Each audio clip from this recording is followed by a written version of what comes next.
you add up all the transplant total together, করা হয় না, but আমি অঙ্কর জন্য করছি, we need about 4 থেকে 5 লক্ষ transplant requirement across various organs, and we do less than 20,000 transplants added all together.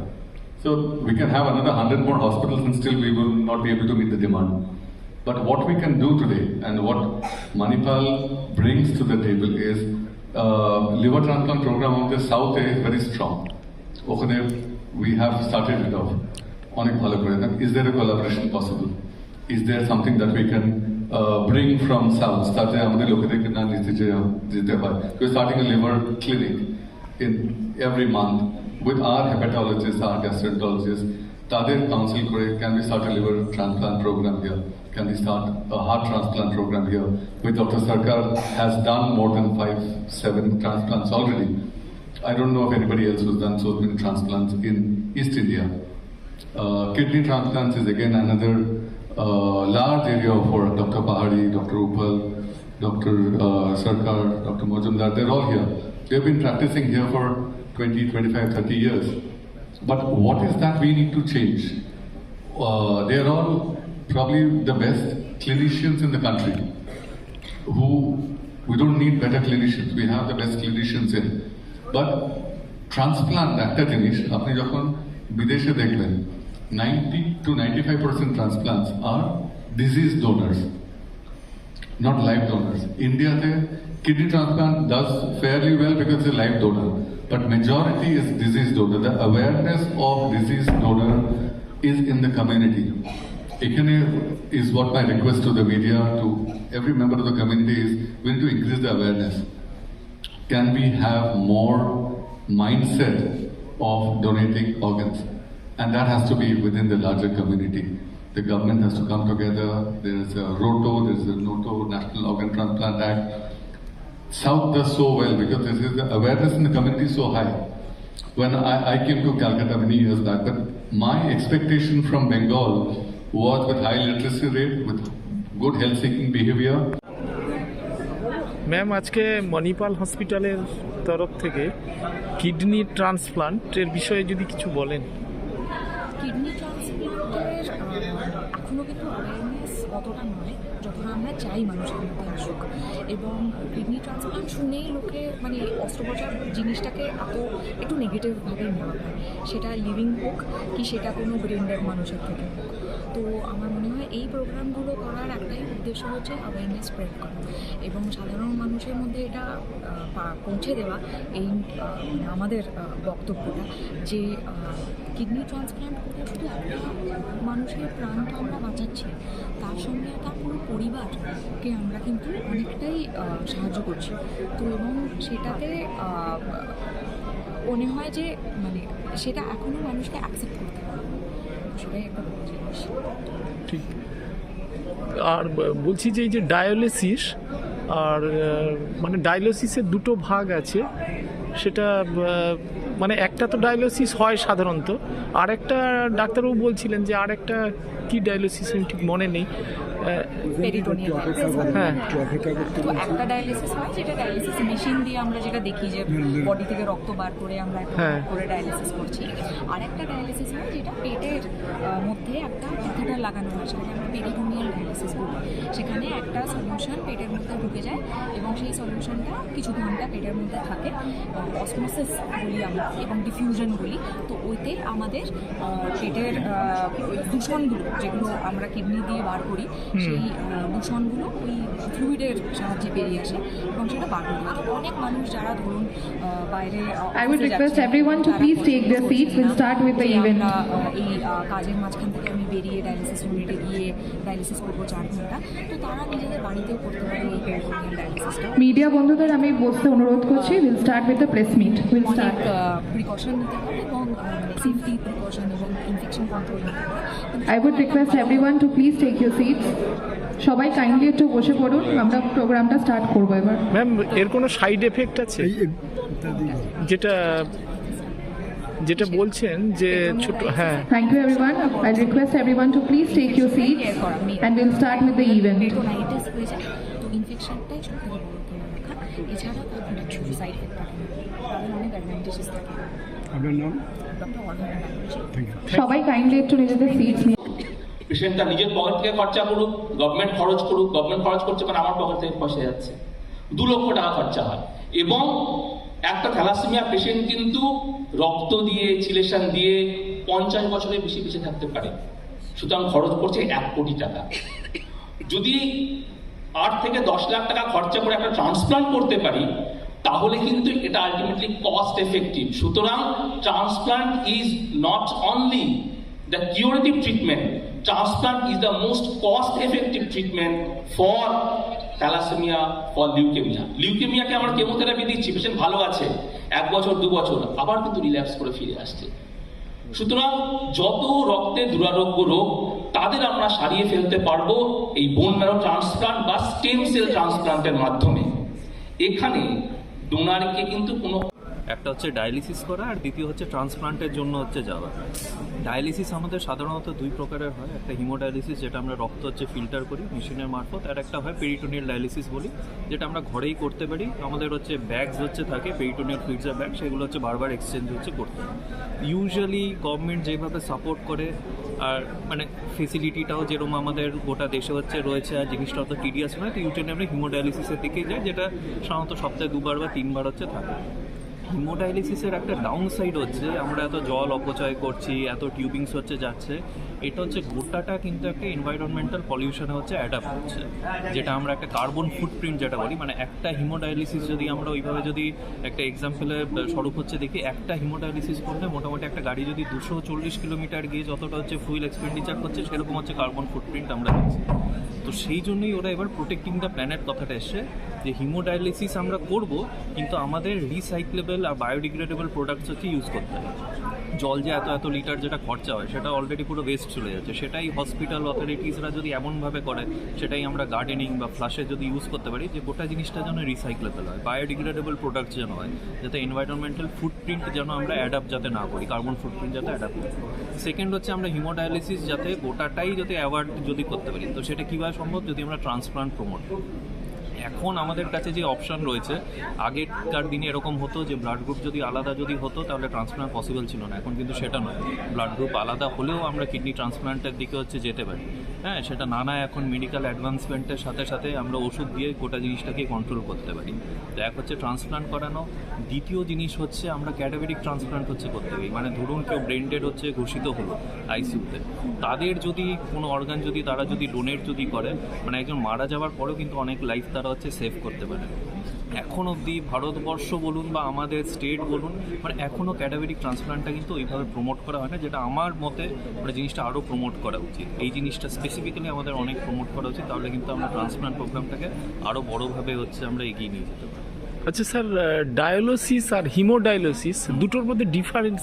Dialysis আমি যেরকম বললাম, ডায়ালিসিসেরই 2 প্রকার হচ্ছে হয়। একটা হচ্ছে হিমোডায়ালিসিস হয়, হিমো মানে হচ্ছে ব্লাড, তো ব্লাডটা আমরা হচ্ছে একটা মেশিনের মারফত হচ্ছে ফিল্টার করছি, যেটা সাধারণত আমরা 4 ঘন্টার একটা হচ্ছে সেশন হচ্ছে দিই।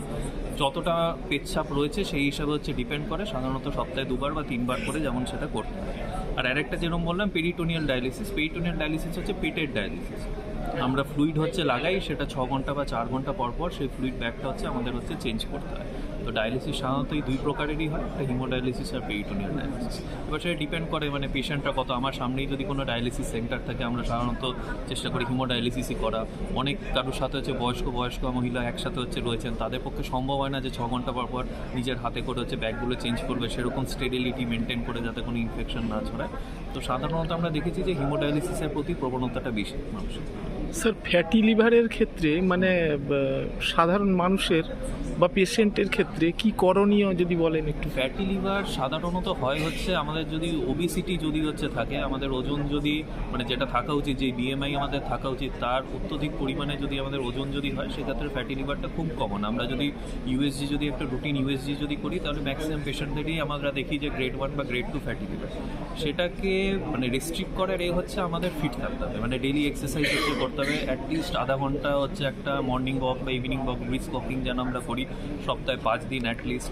বেশি যেন তেল ঝাল মশলা যেন না খাই, ফ্যাটি রিচ মিলস যেগুলো আমরা বাইরে যেন খুব যেন সেটাই যেন ইন্ডালজ যাতে না করি, এর মাধ্যমে যেমন আমরা ফ্যাটি লিভারটাকে হচ্ছে প্রোটেক্ট করতে পারি। স্যার এটা মানে নন ভেজ বা ভেজের ক্ষেত্রে কোনো ইয়ে আছে? হ্যাঁ, মানে সাধারণত যদি ননভেজ যদি খুব বেশি পরিমাণে আমরা খাই, মানে ফ্যাটি রিচ মিলস, মানে ধরুন কেউ ধরুন পর্ক বা বিফ খাচ্ছে যেখানে হচ্ছে প্রচণ্ড মানে ফ্যাটের পরিমাণ খুব বেশি, বা রেড মিট যদি কেউ খাচ্ছে সেখানে ফ্যাটের পরিমাণ খুব বেশি থাকে, তো অবভিয়াসলি কেউ যদি ননভেজ যদি খুব বেশি পরিমাণে যদি কনজিউম যদি করে, অলওয়েজ প্রিডিসপোজ টু ডেভেলপ ফ্যাটি। সুস্থ মানুষের ক্ষেত্রে কি মানে কিডনি, হার্ট বা লিভার, বিএমটি এগুলোর ক্ষেত্রে কি কোনো টেস্ট মানে অগ্রিম করা উচিত বা এটা? ব্যাপারটা হচ্ছে যে সাধারণত আমাদের এইটা দেখতে হবে যে কারা at risk for developing kidney disease. সাধারণত যাদের হচ্ছে ধরুন প্রেশারের অসুবিধা থাকছে, সুগারের অসুবিধা রয়েছে, যাদের একটা ফ্যামিলি হিস্ট্রি রয়েছে অফ কিডনি ডিজিজ, বা যাদের অলরেডি একটা কার্ডিওভাস্কুলার ডিজিজ রয়েছে, হার্টের আগের থেকে হচ্ছে সমস্যা হচ্ছে রয়েছে, বা ফ্যামিলিয়াল কোনো একটা জেনেটিক ডিজিজ রয়েছে, তারা কিন্তু সবসময় অ্যাট রিস্ক। তো তাদের হচ্ছে ভিজিল্যান্ট হচ্ছে থাকতে হয়। অ্যাটলিস্ট বছরে যেরকম আমরা বললাম যে একটা কিডনি ফাংশন টেস্ট বা অ্যাটলিস্ট একটা ইউরিন মাইক্রোস্কোপি হচ্ছে করিয়ে দেওয়া।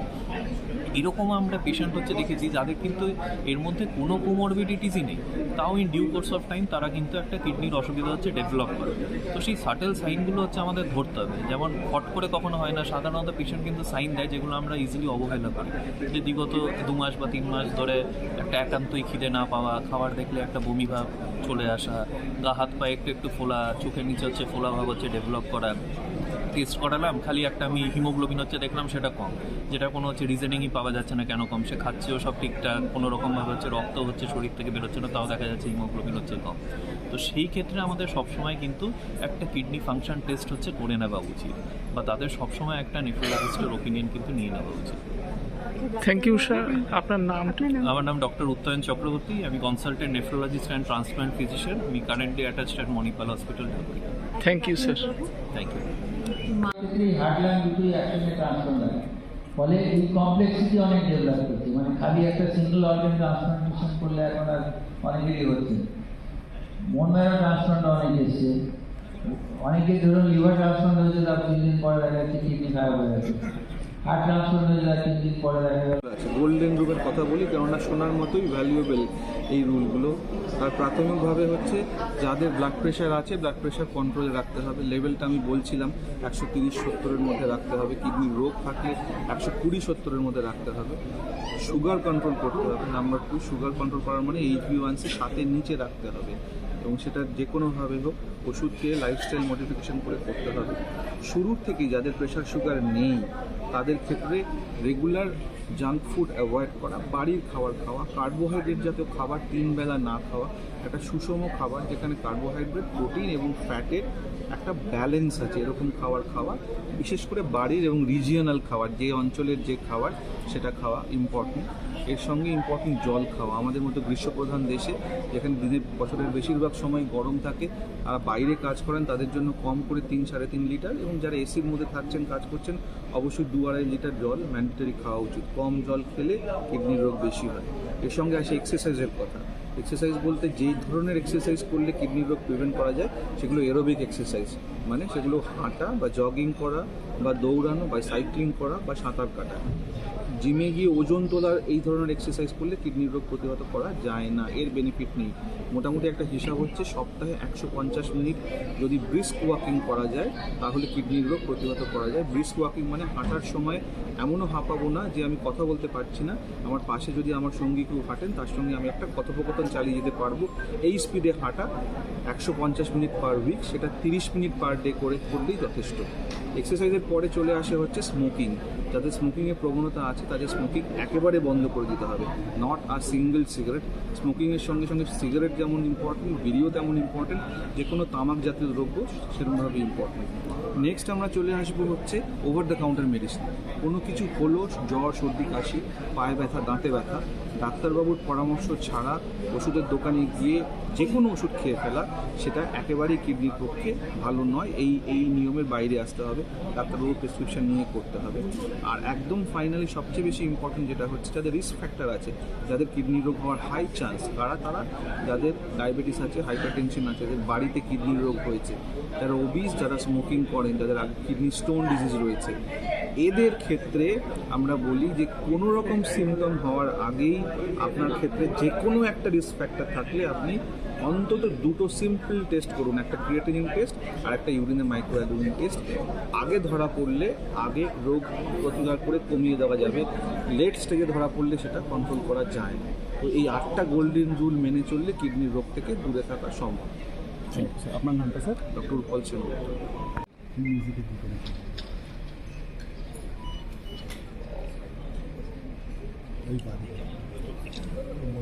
দরকার আছে তো চলে যাবে। কবে দরকার থাকে না তোমরা ছবি তো শিখি আমি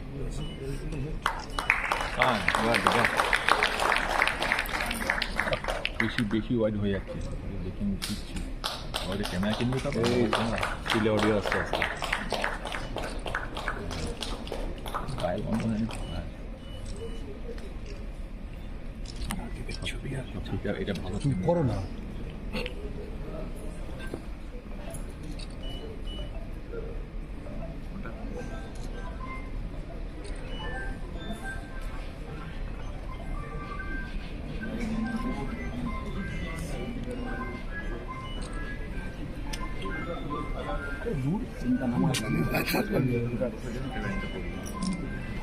সামনে গিয়ে দাঁড়িয়ে দরকার আছে।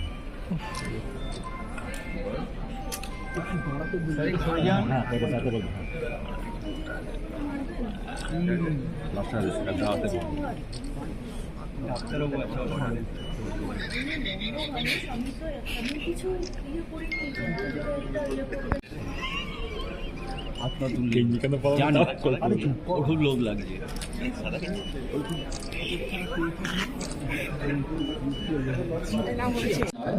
আমাদের যেগুলো কমপ্লেক্স অর্গান মানে যেরকম kidney, liver, pancreas, heart, lung, এগুলো হচ্ছে ইন্টেস্টিন, এগুলো হচ্ছে complex transplant programme as well as bone man.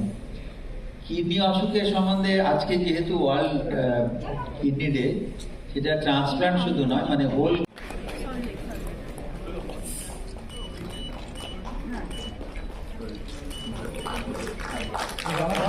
সামনের দিকে তাকাবেন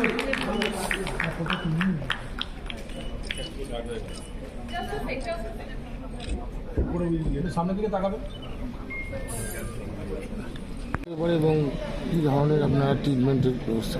কিডনিতে নানা ধরনের সমস্যা হতে পারে, যে কিডনিতে পাথর হতে পারে, কিডনিতে ইনফেকশন হতে পারে, কিন্তু আমরা যেটা সব থেকে ভয় পাই কিডনি ফেলিওর, বা যদি কিডনি কাজ করা বন্ধ করে দেয়।